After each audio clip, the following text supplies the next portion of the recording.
I help you? I'd like to see the man in charge. He's in here.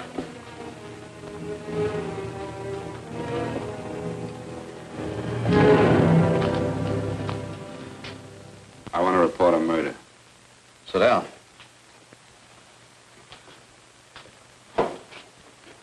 Where was this murder committed? San Francisco, last night. Who was murdered? I was.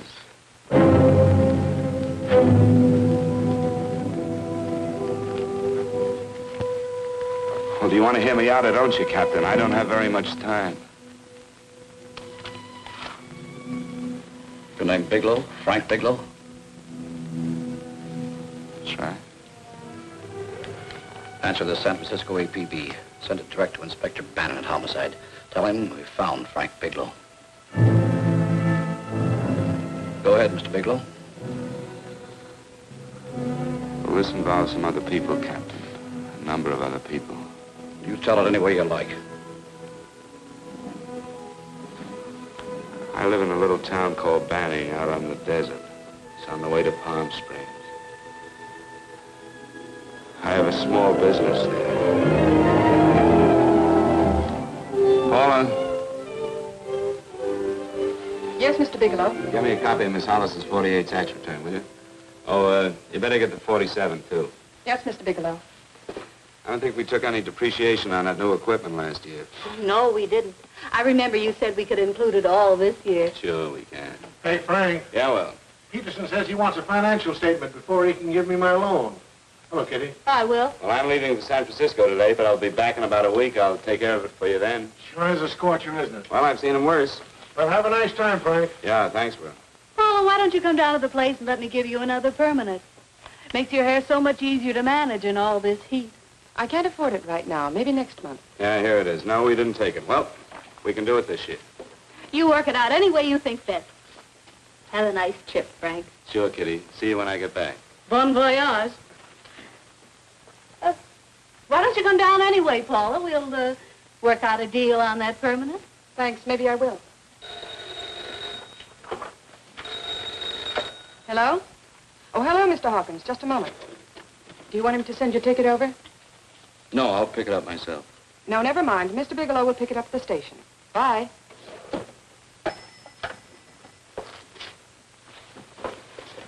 I want to go with you, Frank. Now, Paul, I'm just going on a little vacation. You know that? You want to go without me, don't you? Be gone just a week. And I suppose you've just made up your mind to take this little vacation at 9 o'clock this morning? No, Paul, I meant to tell you about it a few days ago. I guess I forgot. Oh, you forgot. Paula, don't be like that. Don't be like what? You just drop a little announcement that you're going away. Not tomorrow or next week or next month, but today. No explanations, nothing. And I'm supposed to swallow the excuse that you need a little vacation. I just want to get away from town for a few days, that's all. Get away from this town or get away from me. Oh, Paula, please try to understand. How can you ask me to understand anything like this? No, I'm sorry, but I don't understand. Go to San Francisco, but don't expect me to be waiting for you when you get back.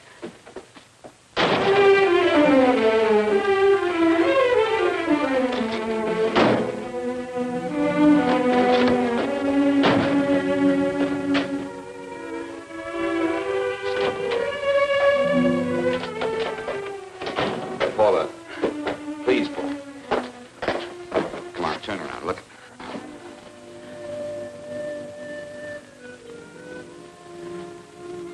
Come here. Why do you do this to me, Frank? Why can't you be honest with me? As honest as I am with you? Do you have to go? I have to go, Paula. I know what I'm doing. All right, go. Go anywhere you like. You can go to blazes for all I care. Paula. Paula. Yes, I know. I'm being foolish. Come here.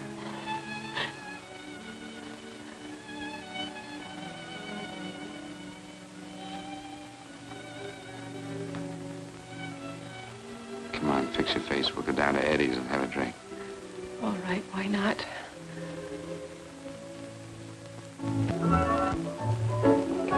Hi, Paula. Hi, Eddie. Give us a couple of cold beers, will you? Coming up. Hi. Come on.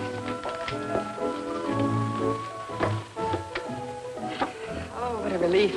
This air conditioning feels good. I sure wish we had it in the office. It'd make working a pleasure. Well, if it stays this hot, don't bother going in the rest of the week. I win 2 races today. How many did you lose? Now, you would have to ask that.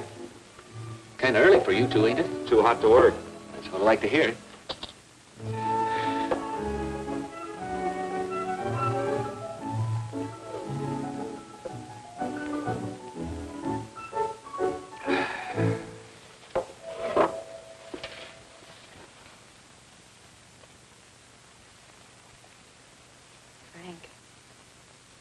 You'll take me with you, won't you? You will, won't you? Or am I crowding you? What do you mean, crowding me? Maybe you do need this week away alone. Maybe we both do. I know what's going on inside of you, Frank. You're just like any other man, only a little more so. You have a feeling of being trapped, hemmed in, and you don't know whether or not you like it. Look, Paula, I'm going to be honest with you. I care too much for you not to be honest with you. I'm as much concerned for your happiness as I am for my own. I know you've had one bad experience, Frank. I know all about it. But you don't know what it can do to two people, Paula. And the woman always gets hurt more than the man. I don't want you to get hurt, darling. More than anything in the world, I don't want you to get hurt.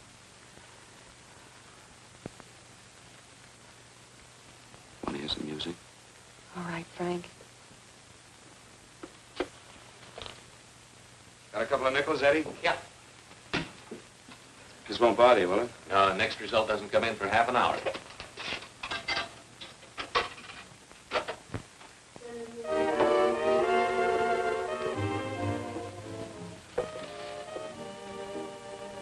I thought that by now we'd be married. No, I'm not going to crowd you anymore, Frank. Go to San Francisco. I don't like it, but I'm convinced that you must go. I want you to be very sure, Frank. If it's right, and I believe it is, we'll have something really wonderful together. If it isn't, we should both know it as soon as possible. So you see, even if I could stop you, I wouldn't do it now.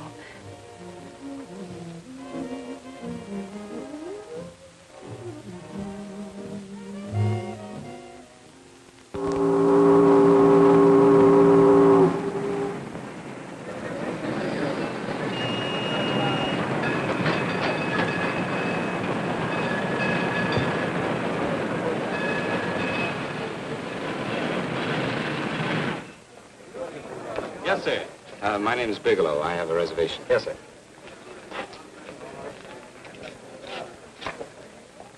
Here we are, sir. My name is Bigelow. I have a reservation. I have it, sir. It's a very nice room on the 6th floor, facing the bay. Boy, this might help you enjoy your stay, Mr. Bigelow. It's a little booklet on how to have fun in San Francisco. Oh, thank you. Very welcome, sir. Thank you. Say, is it always like this around here? No, this is market week, and it's the last day, too. Boy, always around until you need him. Oh, 517? Thank you. Here's a message for you, Mr. Bigelow. Long-distance call came in about an hour ago from Banning, from a Paula Gibson. Oh, thank you. Very welcome. Show Mr. Bigelow to 618. Right this way, Slide.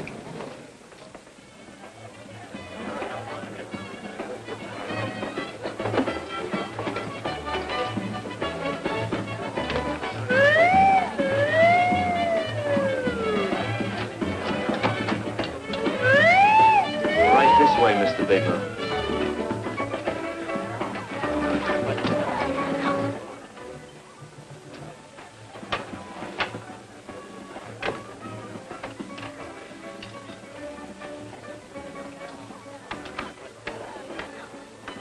Is there anything else, Mr. Bigelow? Oh, yes, you can get me a dry Manhattan and a package of razor blades. Yes, sir. Thank you. Oh, and you can leave that door open. Hello, operator. I want to speak to Miss Paula Gibson in Banning, California. Yeah, that's right. No, I'll wait. Hello? Hello, Paula. Oh, hello, Frank. How was the trip? Fine, just fine. Having a miserable time, I hope. Well, I don't know. I just got in. What was that? Market week. The place is crawling with traveling salesmen. You know, Charlie Anderson found out that you went away and he asked me to go out with him. Oh, really? How did he make out? I'm considering it. Is that what you called to tell me? I'll have you know that this call is strictly business, Mr. Bigelow. Did a Mr. Phillips phone you? Eugene Phillips of Los Angeles. No. He will. He phoned the office 3 times today. Said that he wanted to get in touch with you immediately. He said it's most urgent and imperative that he reach you at once. What did he want? I don't know. But he sounded deep, dark, and mysterious and quite agitated about something. Phillips. Have we ever done any business with him? Not unless you've been keeping it a secret from me. I looked through all the accounts.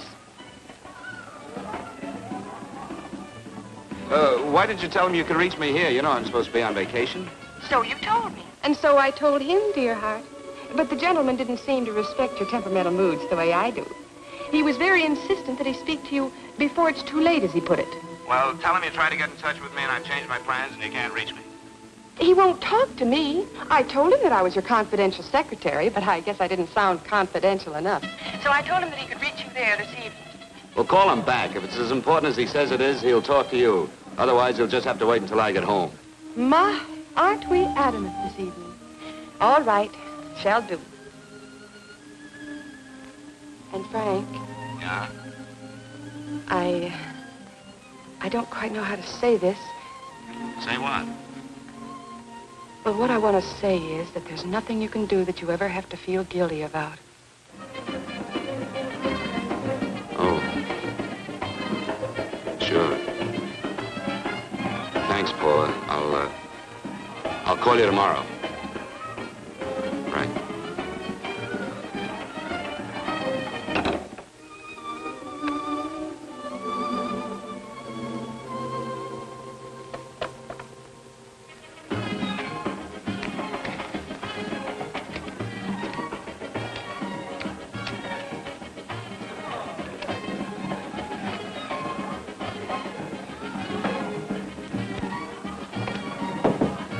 Oh, just put it there, please.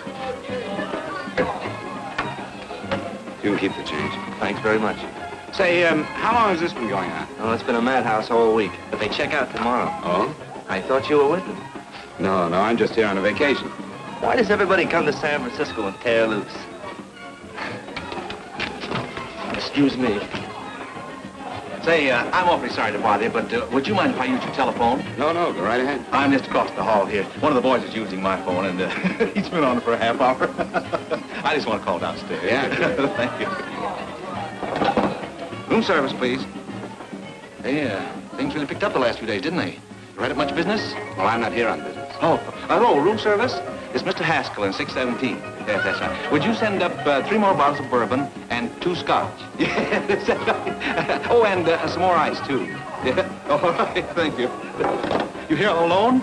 Yes, I just got in town. Well, why don't you join us for a drink? Well, I don't want to barge in on your party. Oh, nonsense. It's not a party.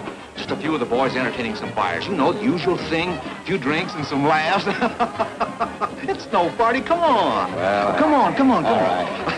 I know what it's like to be all alone in a strange city. I'm Sam Haskell. I'm Frank Bigelow. You think some of these guys never been away from home before? Yeah.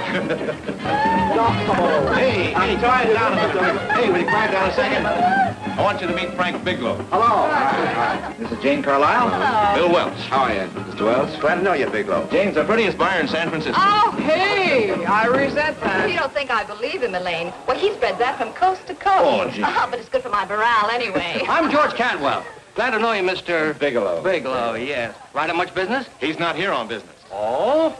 Well, Well, why don't you get the man a drink before he dies of thirst? how about a little bourbon? Well, that's fine. Bourbon it is.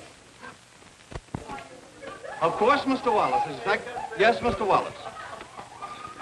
But, Mr. Wallace, I'll need at least a week in Cleveland to visit all my accounts. I can't figure on being in Philadelphia until the 17th. Eddie, will you get off the phone? I want you to meet Frank Bigelow. How are you, That's his boss. He's been trying for an hour to get his expense account boosted. Yeah, the way this guy holds on to $1, you'd think they weren't printing them anymore. Yes, Mr. Wallace. I'm leaving here the first thing in the morning. Yes, sir. Oh, keep your hips loose, Harry, like this. Oh, yeah. How's he doing? Oh, there's nothing wrong with Harry's drummer. The 2 years ago, the Murrays wouldn't shoot. Hey, now, wait a minute. I was doing all right there. This is Sue and Harry Brandis. Hello, good to meet you. How are you? Where'd you find her, Sam? On a dance marathon? Bourbon. Really? Oh, thanks. Say, I'll bet you could do the rumba. Well, a little, but I'm kind of rusty. Anything would be an improvement after Harry. Oh, how do you like that? Well, here goes. Hey, you're good. Oh, my wife, she's a good dancer, isn't she, Bigelow? Oh, yeah. Fellas, I thought you were going to show us a good time tonight. Is this doing the town? That's right. We practically bankrupt our stores to buy everything you've got. Then you keep us in this hotel room. I agree. This is my last night to howl before I go back to being a dutiful housewife. Well, it looks like we're stuck, boys. This is where we blow all our commissions in one night. And you're coming with us, Bigelow. Oh, no, thanks. You run along. I've got to get unpacked and have dinner. Oh, no, you're not going to get away from me. Now that I found a man who can dance, I'm going to hang on to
What'll it be?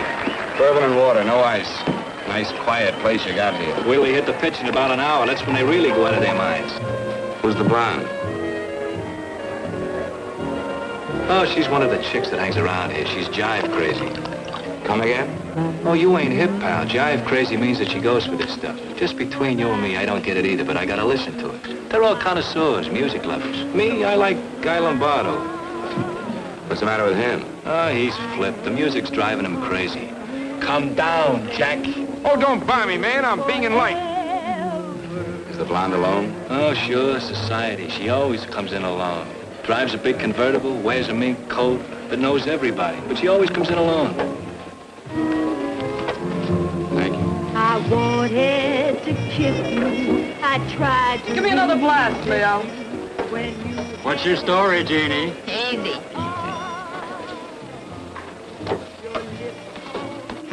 Hello. Easy. Dig the fisherman. Oh, that's really silk, isn't it? Can I buy you a drink? Sure thing. Give me a glass, Leo. Leo, I left my flask at the other end of the bar.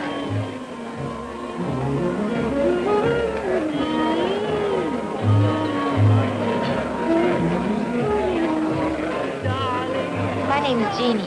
What's yours? Frank? I've never seen you here before, Frank. Well, I've never been here.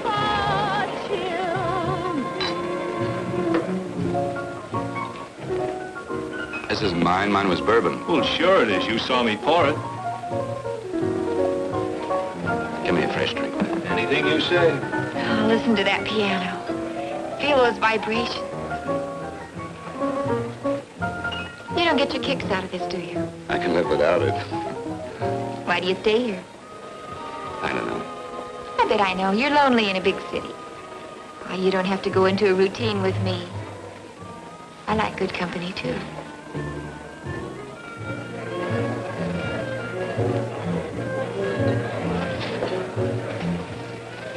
Say, there are some people there I want to avoid. Couldn't we get out of here? Let me think about it. Oh, come on. How about going somewhere else, then? Why don't you meet me later? Okay. Where? I tried to forget you, but you whispered, darling, I love. Call me at that number later. It's my next stop. They've got a band there that'll really send you. See you, Jeannie. Easy.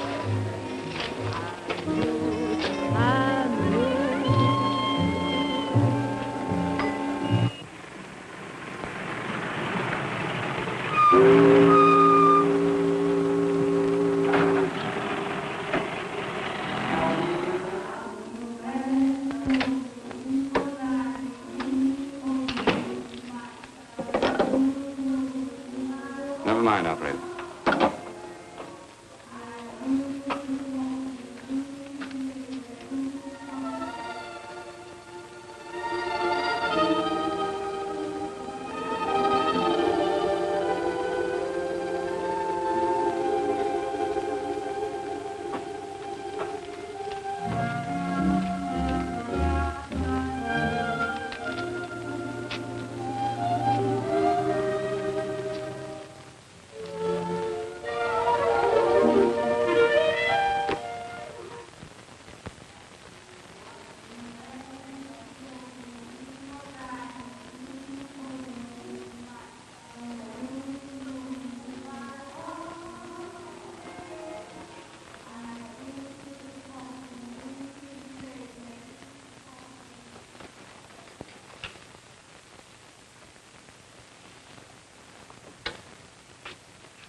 Room service, please.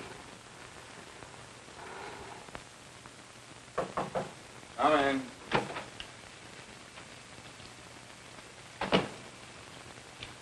Be right with you, waiter.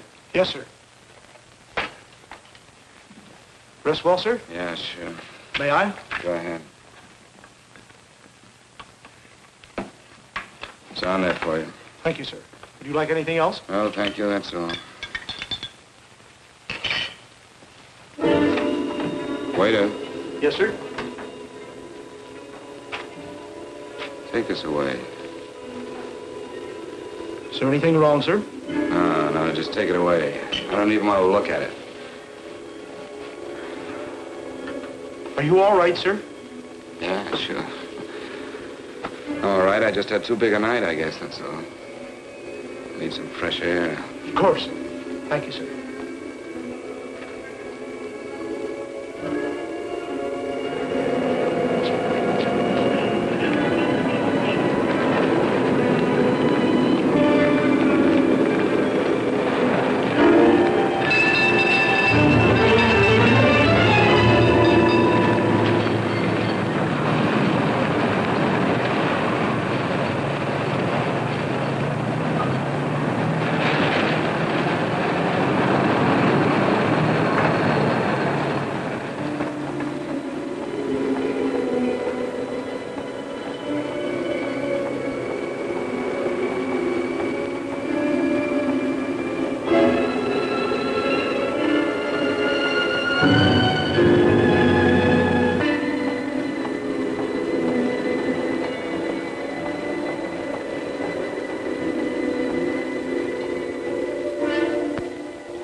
Lungs in good condition.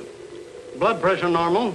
Heart fine. Well, it's a good thing everybody isn't like you, Mr. Bigelow. Put us doctors out of business. I'm glad to hear it, Doctor. I was a little worried. Don't let a little bellyache worry you. Could be just the change of climate. Well, it isn't exactly an ache, Doctor. It's kind of hard to describe the feeling. Maybe it was the drinks I had last night. I might have mixed them too much, huh?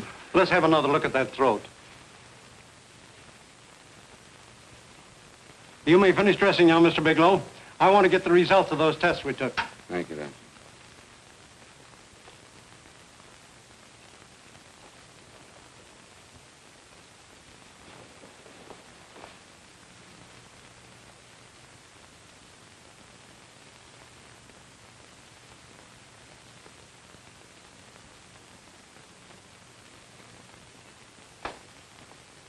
Mr. Bigelow, this is Dr. Schaefer.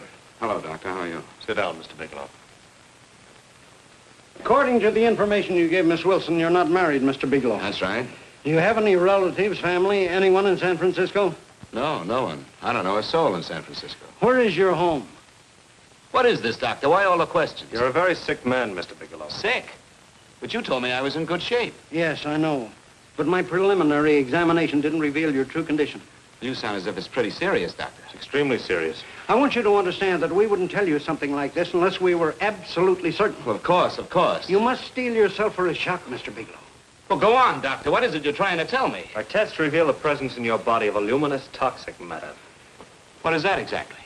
A poison that attacks the vital organs. Poison? We have no alternative but to tell you this. Your system has already absorbed sufficient toxin to prove fatal. I wish there was something that we could do. What do you mean, wish? You mean there's nothing? There is nothing anyone can do. This is one of the few poisons of its type for which there is no antidote.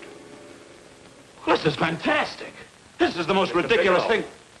You don't have very long. What do you mean? A day, possibly a week, 2 weeks at the outside. It's hard to say exactly. Well, this is impossible. I don't believe it. You've made a mistake. That's it. It could be a mistake, couldn't it? You have made a mistake, haven't you? Answer me. Dr. Schaefer is an authority on toxicology. Been no mistake, Mr. Bigelow. Do you realize what you're saying? Well, you're telling me that I'm dead. Do you think you can explain my life away in just a few words? Why, I don't even know who you are. Why should I believe you? You must calm yourself, Mr. Bigelow. We want to offer you every assistance that we've... Assistance? Who wants your assistance? Who wants anything from you? You're nothing but a couple of phonies. Why, I think you're crazy. That's it. You're crazy. The both of you. You're crazy.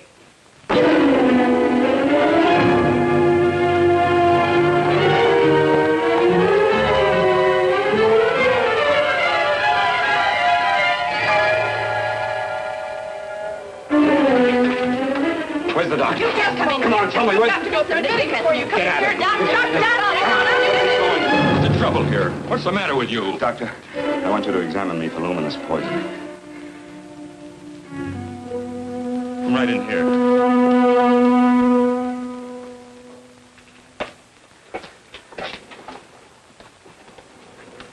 Yeah, you've got it all right. Your system has already absorbed it. Are you sure, Doctor? Are you absolutely certain? Couldn't there be some mistake?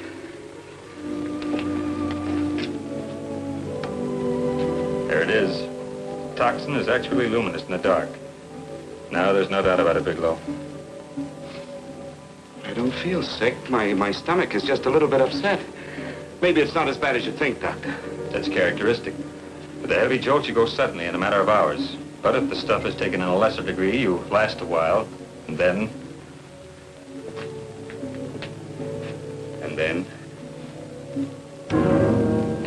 Give it to me straight, Doctor.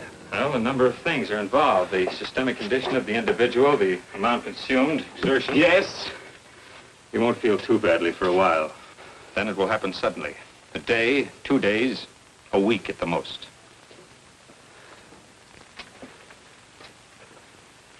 A day? 2 days? There's nothing that can be done now. If it had been caught in time, your stomach could have been washed out. But you've had it in you for some time now. For at least 12 hours, haven't you, Bigelow? I don't know. You don't know? No. Don't you know how you got it? No. This is no accident. Somebody knew how to handle that stuff. That wax is tasteless and odorless. The amount of alcohol in your body, you must have got it in liquor. I was drinking last night. Arrange for your admission to the hospital immediately. Of course, I'll have to notify the police. This is a case for homicide. Homicide? I don't think you fully understand, Bigelow. You've been murdered.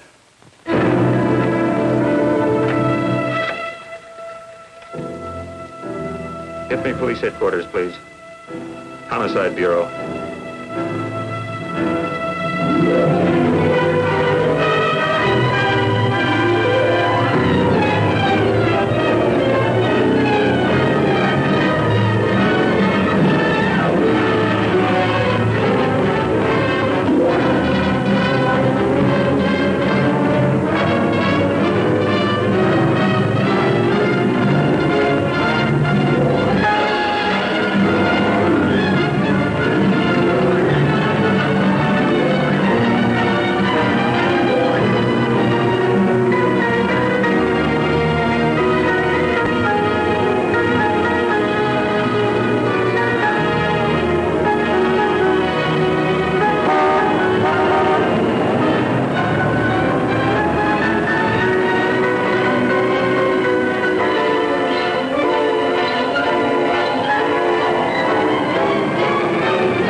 Open up. Open this door, I tell you. Open it up or I'll break it down. Where are those men? Where are those men who were here last night? I don't know. There are no men here. Please go away. Don't lie to me. Where are they? Mister, this lady just checked in. Those men aren't here no longer. They checked out the hotel early this morning. Checked out? Please go away. I'm sorry. I'm terribly sorry.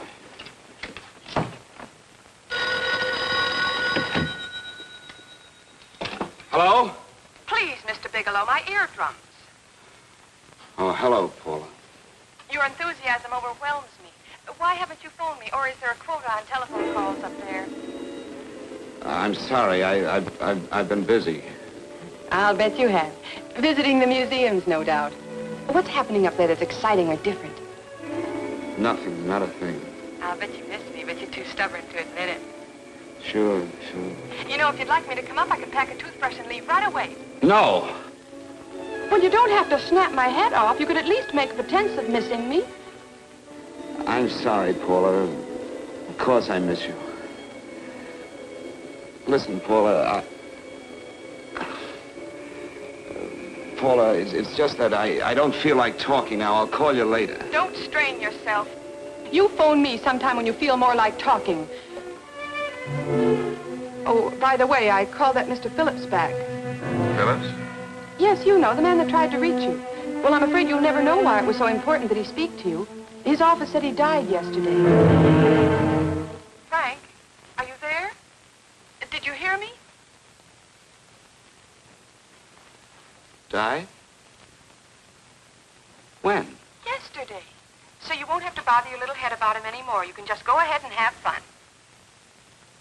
Paula, what did he die from? Do you know? I suppose he died from whatever people usually die from. Well, didn't they tell you? Don't you know? What are you getting so excited about? You said you didn't even know the man.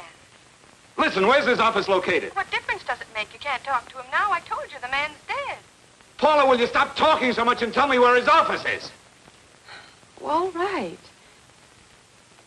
It's the Phillips Importing and Exporting Company, Bradbury Building, Los Angeles. Bradbury Building, Los Angeles. That's right. Say, this is really a switch. Listen, if you want to reach me, I'll be in Los Angeles. Are you out of your mind? I'm sorry, Paula. I've got to hurry. Wait a minute. Where in Los Angeles? The Allison Hotel. Goodbye, Paula.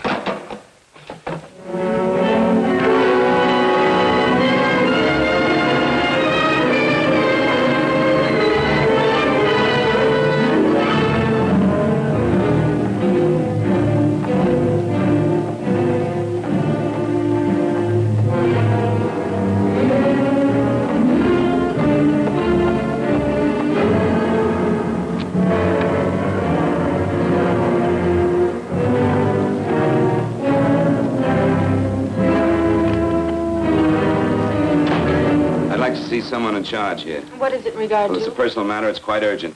Perhaps Mr. Halliday can help you. Who's he? He's our controller. Your name, please? Bigelow. Mr. Bigelow to see you. Send him in. Go right in, please. That door.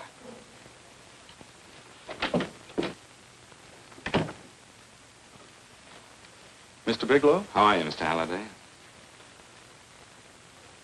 What can I do for you?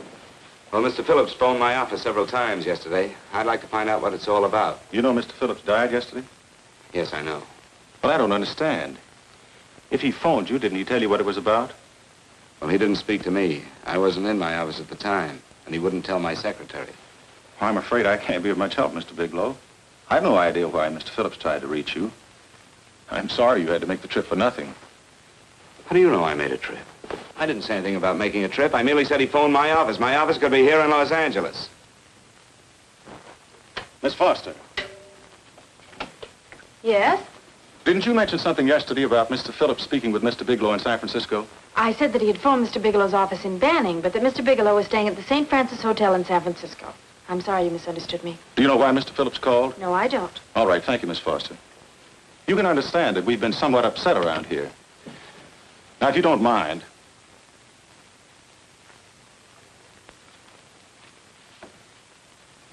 Does Mr. Phillips have a wife, family, anyone that could help me? you can't intrude on people at a time like this just to satisfy some curiosity. It isn't just curiosity. Then I suggest you wait a week or so. I can't wait. Well, I'm sorry you'll have to. Well, there's always a phone book. You're a pretty aggressive fellow, Bigelow. Are you quite sure that this is as important as you make it appear to be? It's important. Mrs. Phillips lives at the Sunset Arms Apartments. Thank you. I needn't tell you she's under a strain. I suppose you're capable of using a little more tact with her than you demonstrated with me. I think I can handle it. By the way, what was the cause of Mr. Phillips' death? Suicide. He leaped from the balcony of his apartment.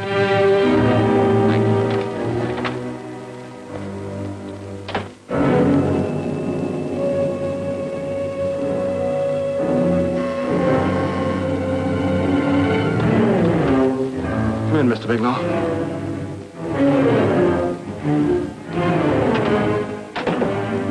I'm Stanley Phillips, Eugene's brother. Halliday phoned that you were coming.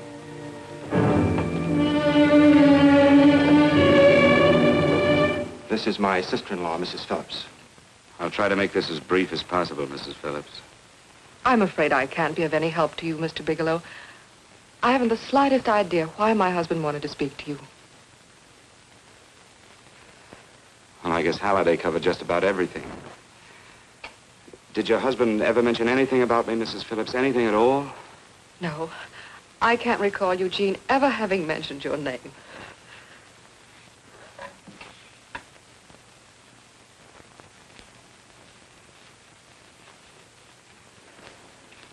I hate to ask you this, Mrs. Phillips, but it's of vital importance to me. Do you know why your husband committed suicide? Oh. You're certainly not the most diplomatic person in the world, are you, Bigelow? Were you a friend of my brother's? I never met him.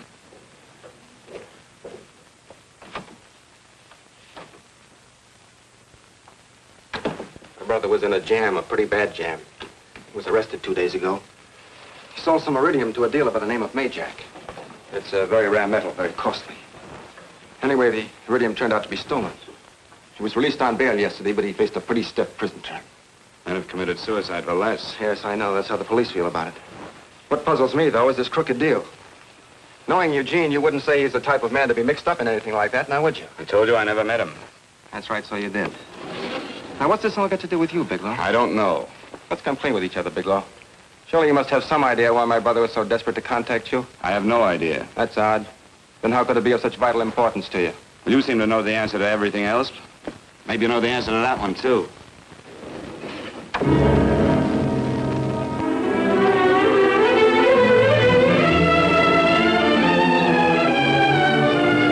There's a message here for you to call operator 82 at Banning. Oh, thank you. Show Mr. Bigelow to room 821. Say, would you have the operator put this call through to my room right away? I'll take it up there. Thank you. Hello, operator. Here you are. I'll call you if I need anything. Thank you, sir. Hello, Paula? Well, Sinbad, I'd just about given you up for lost. Do you mind telling me just why you rushed down to Los Angeles? I can't explain it to you just now, Paula. I just can't explain it. What's going on, Frank? You don't even sound like yourself. Well, I'm just a little tired, Paula, that's all. But I miss you. Oh, Frank. I can't tell you how good it is to hear you say that. And here I was worrying that I'd lost my charm. When are you coming home, Frank? Soon, Paula. I'll be home soon. I'll go right out and get myself a permanent so I'll be pretty when you see me. Hey, guess what? I found that Phillips name in your notarial ledger. Notarial ledger? Yes, of all places. I remember now I made the entry myself. You had notarized a paper one morning before I came to work. What kind of paper was it? A bill of sale for a George Reynolds made out to Eugene Phillips of Los Angeles. So you see, I was right. We hadn't done any business with Phillips, only indirectly. What was the bill of sale for? A shipment of iridium, whatever that is. Iridium? You mentioned at the time that this fellow Reynolds had made some kind of a deal in Palm Springs, and he stopped in your office early in the morning on his way north to have it notarized. Wait a minute. Wait a minute, George Reynolds. That was about 6 months ago, wasn't it? That's right, 6 months ago. Thanks, Paul. Oh, goodbye. Goodbye. Hello, operator. Get that number back for me.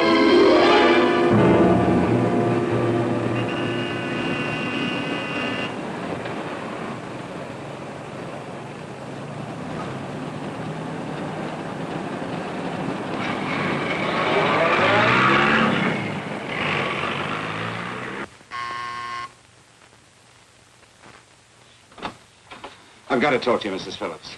Please, go away. I want to be left alone. But I found out why your husband wanted to see me. It was in connection with a bill of sale. Come in. Thank you. What do you know about a man named George Reynolds? George Reynolds? Yes. Why, that's the man my husband claimed sold him the iridium. And what did Reynolds claim? Reynolds disappeared. Yes? About 2 months ago, my husband grew suspicious that something was wrong. Since then, he tried in every way to locate Reynolds, but could find no trace of him. But I don't get it. Your husband could have proved he made a legitimate deal by showing the bill of sale he got from Reynolds. Then there was a bill of sale? Yes, of course there was. My husband swore there was, but at the time of his arrest, he couldn't find it. It was mysteriously missing. Well, then, if your husband could have shown proof, it would have been George Reynolds who would have faced the prison term. Eugene was convinced that Reynolds had stolen the bill of sale. He was the only one who had reason to eliminate evidence of the transaction. Thank you, Mrs. Thank you very much. You've been very helpful. Oh, if you'd only come sooner, Mr. Bigelow. My husband might be alive today. I know.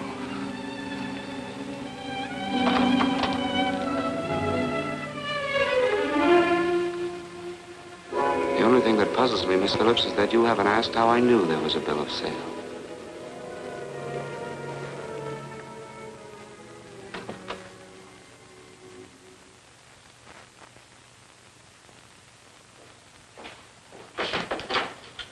Mr. Holliday isn't in. He should be back shortly. I think you're the one who can help me, Miss Foster. Mr. Phillips tried to reach someone else before he called me yesterday, didn't he? Why don't you ask Mr. Holliday? Obviously, Mr. Holliday wasn't here yesterday, or he wouldn't have had to learn from you that Phillips called me. And you're the logical person to know who else Phillips called.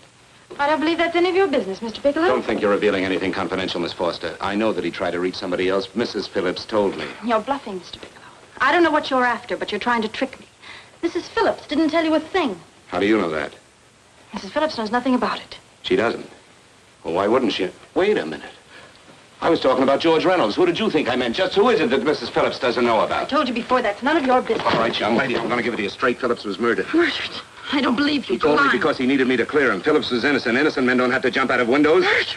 Just who are you trying to protect, Miss Foster? Why are you so afraid to tell the truth? I'm not protecting anybody. I haven't any more to say. All right, young lady, listen to me. This thing is going to explode wide open. If you've got nothing to hide, you better start talking. Or maybe you are mixed up. No! Well, then, come on. Mr. Phillips called Marla Rakubian. He went to see her yesterday morning. Who's Marla Rakubian? She's a model. She and Mr. Phillips used to be quite friendly, but he hadn't been seeing her for quite some time. Come on. The last couple of months, he'd been trying to locate her and finally learned where she lived yesterday morning. When he returned from seeing her, he was terribly upset and excited. That's when he put in the calls for you. When he couldn't reach you, he went home. The last time I saw him alive. Give me Marla Rakubian's address. I don't think Mr. Phillips realized I was aware of his friendship with Marla Rakubian, and out of respect for him, I never intended to tell anybody. I had no idea that she had anything to do with the trouble he was in. I admire your discretion, Miss Foster. You know, you must be pretty friendly with Stanley, Miss Foster. He knew how desperately his brother tried to reach me yesterday, and he wasn't even here at the time. And now you seem to know all about what happened in Mrs. Phillips' apartment.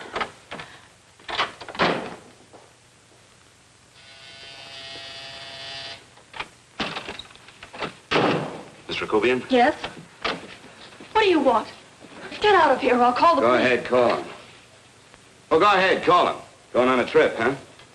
Yes, going away for the weekend. Sailing for Buenos Aires tomorrow, some weekend. I'll send you a postcard. Now get out of here. Who are you going with, George Reynolds? Never heard of him. I suppose you've never heard of Eugene Phillips either. Just who are you? What do you want? Never mind who I am. Where's Reynolds?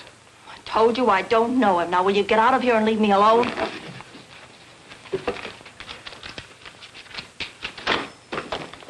So you never heard of George Reynolds, huh? And don't try to tell me that this isn't him because I've seen him. If you think you can scare me, you're crazy. Look, I know that Phillips came here yesterday. And right after he left, he was pushed out of a 6-story window. Pushed? Phillips committed suicide. Your playmate Reynolds murdered Phillips. Then he went up to San Francisco to get me. Because I knew about a certain bill of sale. I don't know what you're talking about. You're in this right up to your pretty little neck. I'm not mixed up in anything. Get your hands up. Drop that picture on the couch. Turn around. Don't get any ideas because I'm not afraid to use this. Give me your wallet.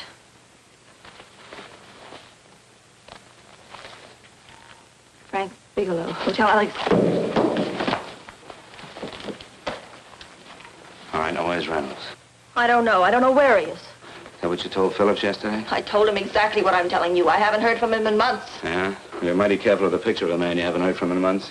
What does the Ray stand for? It was a pet name. Do you mind? Oh, it sounds very cozy, Miss Rakubian. You and Reynolds call each other pet names while you make a sucker out of Phillips. Phillips made the deal because he wanted it. Yeah? I'll bet you weren't above using what it takes to help make him want it. Who's paying for this trip? I am.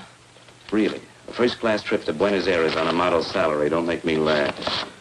Since you and Reynolds aren't seeing each other anymore, you don't mind if I keep this to you? If I were a man, I'd punch your dirty face in. You know, I really believe you would. Oh, I almost forgot. Your tickets. Don't be surprised if I'm there to see you off.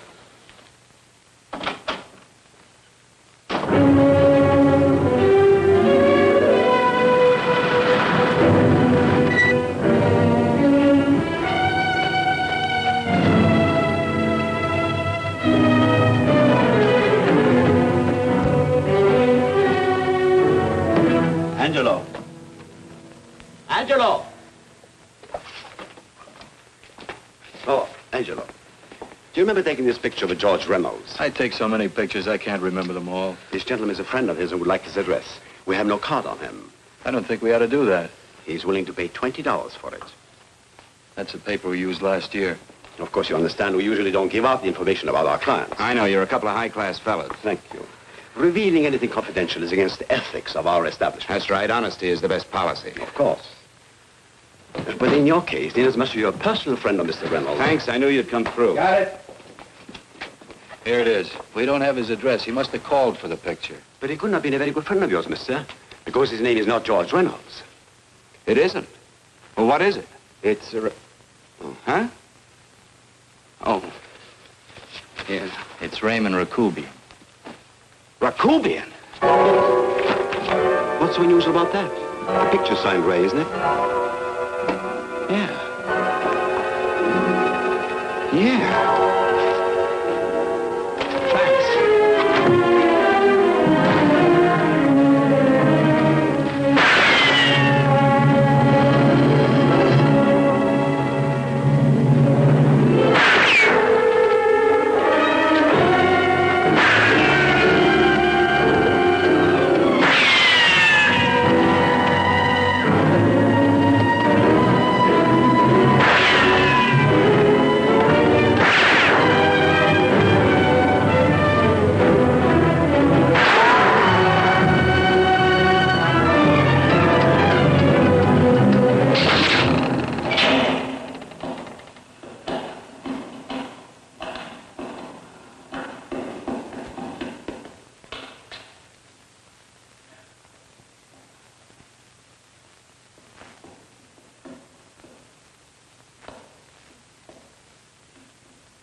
Your lips called me baby, then I thought that maybe love.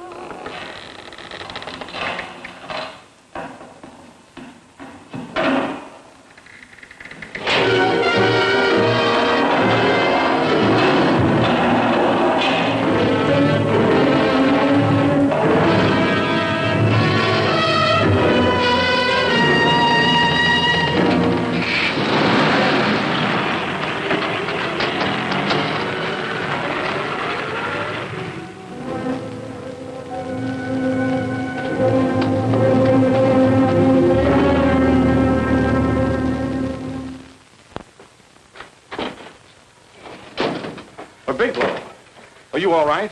Can I get you anything? No, thanks. Do you know this man? No?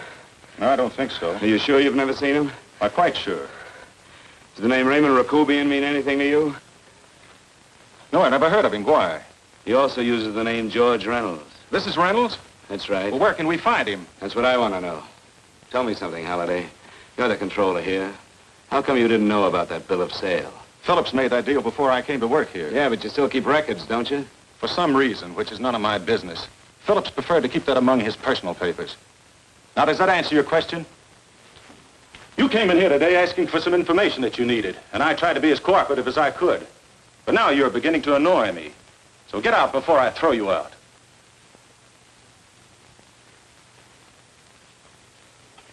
You know, you really frighten me.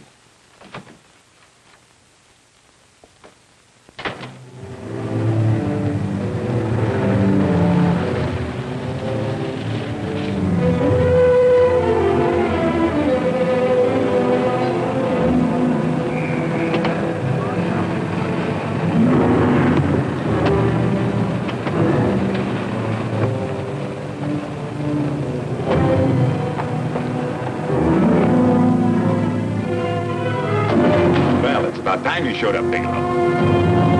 Go ahead, Dave.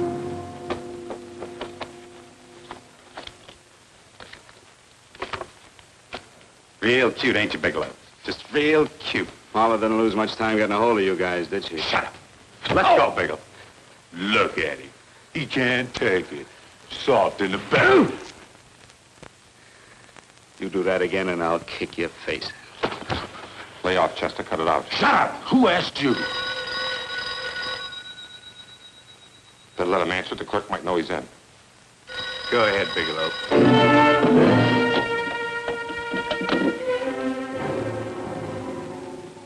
Hello? Frank. Frank, why did you hang up on me? I've been trying to get you for hours. I'm sorry, Paula. I was in a hurry. Well, don't be in such a hurry this time. You didn't give me a chance to finish what I had to say. Sit down. I wanted to tell you that McGowan was in hollering his head off because you didn't go over the books. Tell McGowan to get another auditor. Sure. Sure, I'll just do that little thing and lose the best paying account we've got. Do as I tell you, Paula. Frank, are you drunk? Paula, how much we got in the bank? About $2,200. Draw it out tomorrow. Sure. Then what do? Skip town without paying our bills? Forget the bills. You know that coat you always wanted? Buy it. You are drunk. You know, if I didn't have such a good character, I'd be tempted to take advantage of your intoxicated state, Mr. Bigelow. I'm not drunk, Paula. Well, then don't tell me that one day away from me can affect you this way. Cut it short. Paula, Yes? I'm sorry I left you. I never realized how much I love you. But I know it now. Oh, Frank, darling, I love you too so very much. Please come home. I miss you terribly. I said cut it short. I'd just love to let you have it, Bigelow. Let's go, Chester. This guy's kept us waiting long enough now. Walk in front of me, Bigelow. And keep your mouth shut. If you so much as look cross-eyed at anybody, I'll blow the back of your skull out.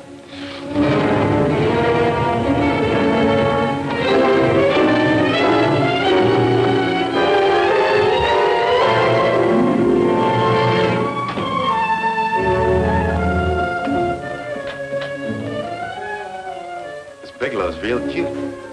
He wanted to get tough with Chester. He don't know Chester. Did you get the picture? Don't I always get what Mr. Majak sends me after? Majak? That's right.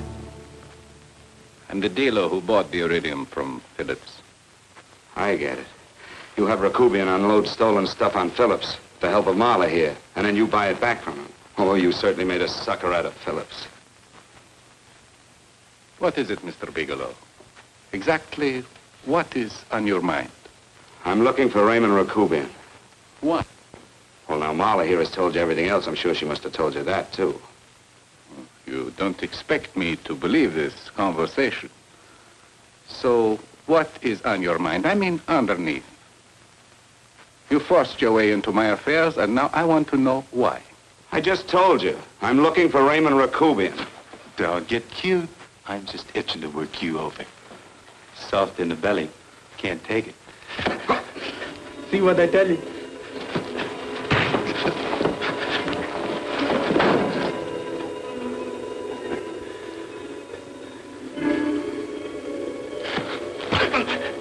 Can't do that to Chester. I'm gonna blow your guts out. Easy. Lay off, Chester, not now.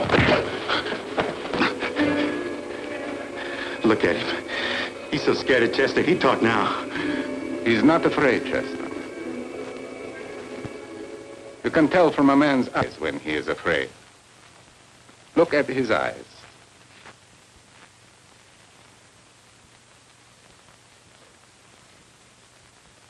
Oh!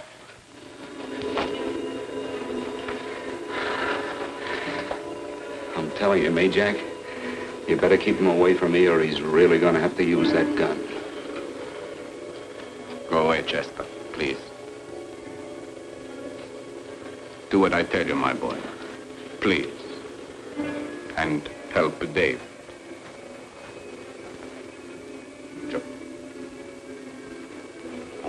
You're an unfortunate boy. He's psychopathic. He's unhappy unless he gives pain. He likes to see blood.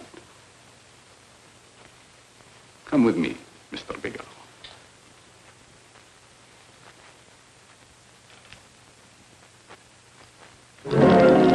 Raymond Rakubian was my nephew. He could not possibly have tried to kill you. He's been dead 5 months.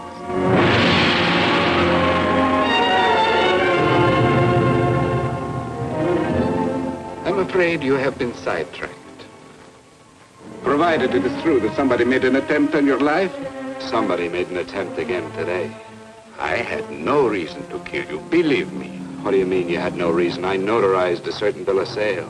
You notarized the bill of sale for Reynolds, not Rakubian. What I told you was true.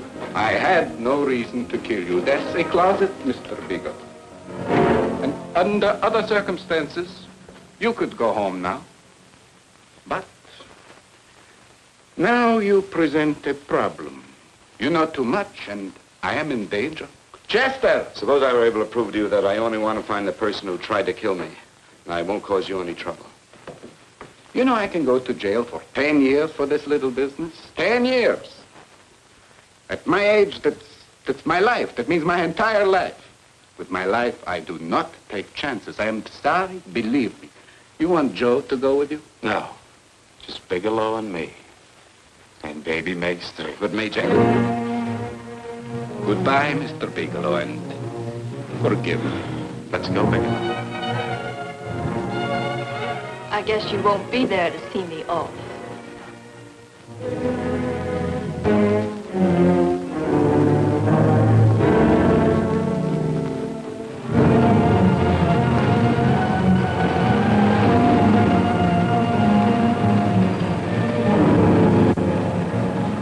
Tried to make a boob out of me in front of Major.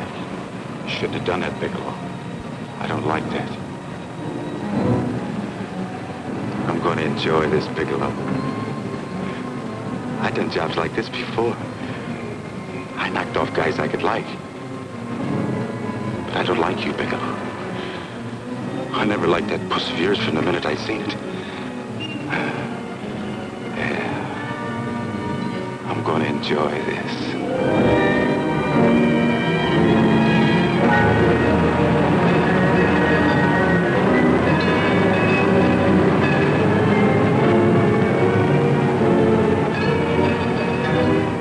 Ain't scared yet, are you, Bigelow? But you'll be scared. Good and scared. I think I'll give it to you in the belly. You don't like it in the belly?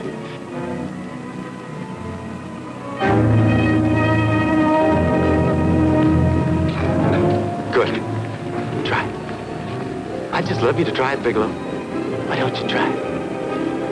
Go ahead.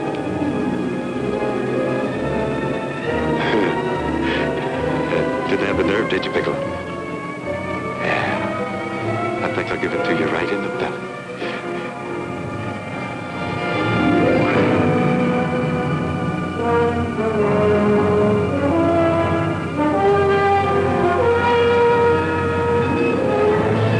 Longer when you get it in the belly. It's nice and slow. That's the way I want to see you go, Bigelow. Nice and slow.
eyes. Yes, I'm all right, Paula, but what are you doing here? How did you get here? Freddie Ross threw me down. I had to come. I had to see you. You shouldn't have come, Paula. You shouldn't have. What is it, Frank? You're in some kind of trouble. I know it. Look at you. You're a sight. Your clothes look as if you've slept in them. Are you ill? You are. You're feverish. I'm all right, Paula, and I'm not in any trouble, believe me. You're lying, Frank. Right after I spoke to you, I got a phone call from the San Francisco police. They asked if I knew where you were. You didn't tell them anything, did you? Of course not. It was the homicide detective that called. What is it, Frank? If you're in any kind of trouble, you certainly can trust me. Look, I'm not in any trouble with the police, Paula, believe me. But you can't stay here. You've got to go back to Banning right away. No, I won't go, Frank. I won't. I'm staying here with you. Paula, it's better that you go back, believe me. Why? What's this all about? What have you got to do with this Phillips and Reynolds? Phillips was murdered. What could that possibly have to do with you? All you did was notarize a paper. You've notarized hundreds of papers. I know. All I did was notarize one little paper out of hundreds. Frank, you frighten me. You don't even act like yourself. I know that you're in trouble, that something is wrong, that you're in serious trouble. You frighten me, Frank. Oh, don't be frightened, Paula. Don't ever be frightened of anything again. Will you promise me that? I love you so much, darling, more than you seem able to understand. Oh. I never really knew happiness until I loved you. Sometimes when I used to be afraid that you weren't sure how you felt, I tried to hold back, but I couldn't. Losing you would have been losing everything. There would have been nothing left. Don't, Paula, don't. Now I'm afraid again. Somehow I feel that I'm going to lose you, but there's nothing I can do about it. I feel so helpless. You're leaving me out of something. Tell me, Frank, what is it? Give me a chance to fight back. Just give me a chance, please. You do love me, don't you? Oh, yes, Paula, I love you. I never was more certain of anything in my life. I wasn't sure before. I was a little blind, I guess, but believe me, I'm sure now. Can you understand that, Paula? I understand. A man can be like that, Paula. Something has to happen. It can be a big thing or a little thing, but it can make him realize how much someone means to him, how much he really loves her. Oh, and I love you, Paula. More than I ever thought it possible to love anyone in the world, I love you. Then why won't you tell me about this trouble you're in? Why won't you try to let me help you? You can't help me, Paula. You don't want my help. Oh, Paula, there's nothing you can do. Will you believe me? So will you please go home, please? No, Frank. I won't go. I know you're in trouble. I can't leave you like this. All right, Paula, look, wait for me in the lobby of the hotel, and I'll be back for you soon, I promise. You promise? You yes, sure? Paula, I promise. Is that a new outfit? Yes. Oh, it's beautiful.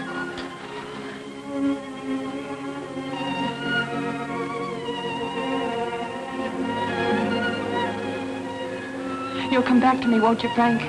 Yes, Paula, I'll come back, I promise. Please hurry, darling. Oh, I love you. I love you, Paula.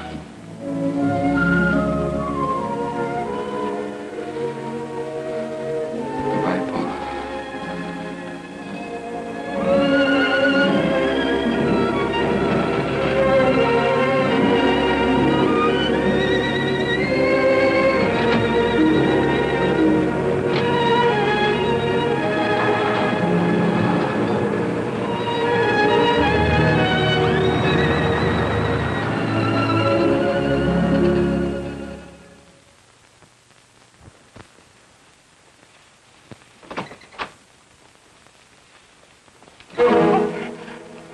Stanley here? You sure? All right, get in there. Now get Stanley on the phone. Tell him to come over here right away. Use any excuse you want. What are you going to do? What was Stanley going to do when he used me for a clay pigeon today? I don't know what you're talking about. Don't act innocent with me. I fell for that once. I don't know what you mean. I told you everything you wanted to know this morning. Yeah, you told me just enough so I'd get sidetracked and wouldn't know that Stanley was the one I was after. Stanley? Oh, no. You and Stanley have been together on this from the start. Now, come on, get on that phone and call him. Don't let him know I'm here. Bigelow.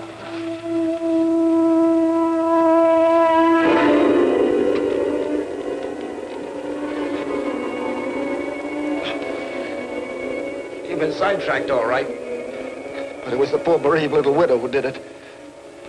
Miss Foster found this letter this afternoon. It's in my brother's desk at the office. It's postmarked 2 years ago. It isn't exactly the kind of a letter that a married woman gets from a casual friend. I'm sure my brother wasn't aware that they were so well acquainted when he hired Halliday. What's the matter with him? right since dinner. Where did he have dinner? At Mrs. Phillips' apartment. Halliday was there, too, and Stanley confronted them with that letter. Did you have anything to drink? Yes, why? How long ago?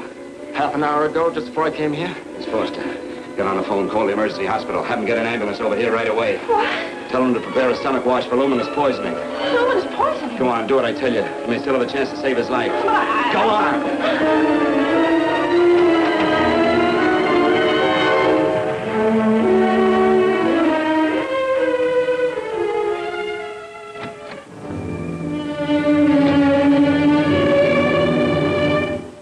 I found George Reynolds, Mrs. Phillips. He's been dead for 5 months. Then he didn't steal the bill of sale. No, he didn't. But you could have stolen it. How dare you? You knew who I was when I came here today. But you were surprised to see me alive, weren't you? But I'm not alive, Mrs. Phillips. Sure, I can stand here and talk to you. I can breathe and I can move. But I'm not alive. Because I did take that poison. And nothing can save me. What are you going to do? If I kill you now, I have nothing to lose. No, you've got to listen to me. You've got to give me a chance. But I didn't have a chance. It was Halliday. Believe me, it was Halliday. He made me steal the bill of sale. He planned everything. What about this letter? Your husband knew about you and Halliday. He found it only yesterday. He accused Halliday. They fought, and Halliday pushed him over this balcony. And why me? Why did he want to kill me? Because you could have proved there was a bill of sale, that my husband had no reason to commit suicide. Halliday was desperate. After he killed my husband, he found out about the phone calls to you. He thought you spoke to him, that you knew enough to involve him.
break it up. Move along now. Let's get going. Come on.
All I did was notarize a bill of sale. But that piece of paper could have proven that Phillips didn't commit suicide. He was murdered. And that's why Halliday poisoned me.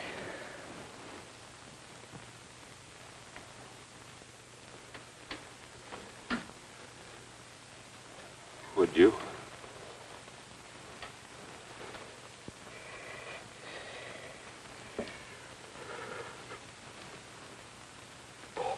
Paula.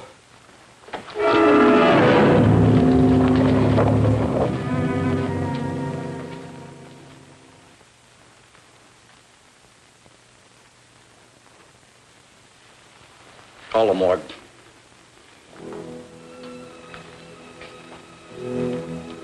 Johnson, you go to the Allison Hotel. Find Paula Gibson. Don't tell her anything. I'll break it to her.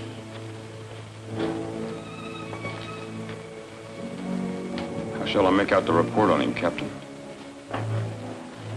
Better make it dead on arrival.